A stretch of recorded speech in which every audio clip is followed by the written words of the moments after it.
तो रखा गया हमारे सामने दर्पण वो समतल है, क्या है? तो सीधी सीधी पहचान, उस समतल दर्पण के सामने क्या होंगे? खड़े होंगे, खड़े होंगे।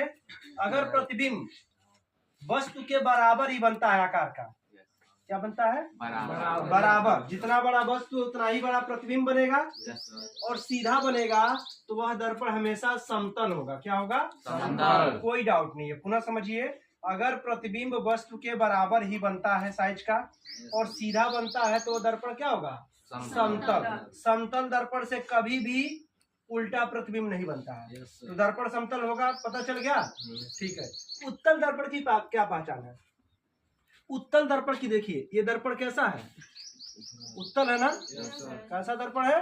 उत्तल है। और इधर से जब कोई वस्तु रखेंगे तो वस्तु का प्रतिबिंब हमेशा उत्तल दर्पण में दर्पण के दूसरी तरफ बनता है और दूसरी तरफ बनेगा तो हमेशा कैसा बनेगा? सीधा और छोटा। दो बात याद रखना, सीधा बनेगा लेकिन कैसा बनेगा? छोटा। अभी मैंने समतल में बोला सीधा बनेगा लेकिन वस्तु के बराबर बनेगा। यहाँ भी सीधा ही बनेगा लेकिन क्या होगा? वस्तु से छोटा। कैसा बनेगा?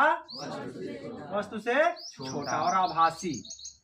क्लियर है? मान लीजिए दर्पण अगर अवतल है, क्या है? अवतल दर्पण है। इसकी पहचान क्या है? देखकर क्या बताएंगे प्रतिबिंब कैसा बनता है? तो आपने देखा था, इसमें कंडीशन अप्लाई है।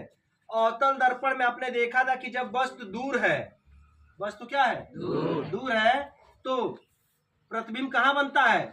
छोटा बनता है। कैसा बनता है? जैसे जैसे आप वस्तु को नजदीक ला रहे थे, कुछ याद है? प्रतिबिंब क्या होता जा रहा था? बड़ा होता जा रहा था। और वस्तु को नजदीक लाए, प्रतिबिंब और क्या होता गया? बड़ा होता गया। कहने का मतलब क्या है? अगर आपको पहचान करना है देखकर प्रतिबिंब कि अवतल दर्पण है, तो अवतल दर्पण में हमेशा प्रतिबिंब उल्टा बनेगा। क्या बनेगा? उल्टा बनेगा। ठीक है। लेकिन आप जैसे जैसे वस्तु को अवतल दर्पण के नजदीक ले जाइएगा, उसका प्रतिबिंब की साइज क्या होती जाएगी? बढ़ती जाएगी। ठीक है। एक क्वेश्चन और आता है, क्या अवतल दर्पण आभासी प्रतिबिंब बनाता है? बोलिए, अवतल दर्पण से आभासी प्रतिबिंब बनता है कि नहीं बनता है? कहेंगे सर सारा प्रतिबिंब तो उल्टा और वास्तविक बन रहा है। तो एक कंडीशन याद करो, एक कंडीशन आप याद करिए। जब फोकस और पी के बीच वस्तु को रखे थे, आभासी बना था ना? और बड़ा बना था। कैसा बना था? यही क्वेश्चन आता है कंफ्यूज करने के लिए। क्यों?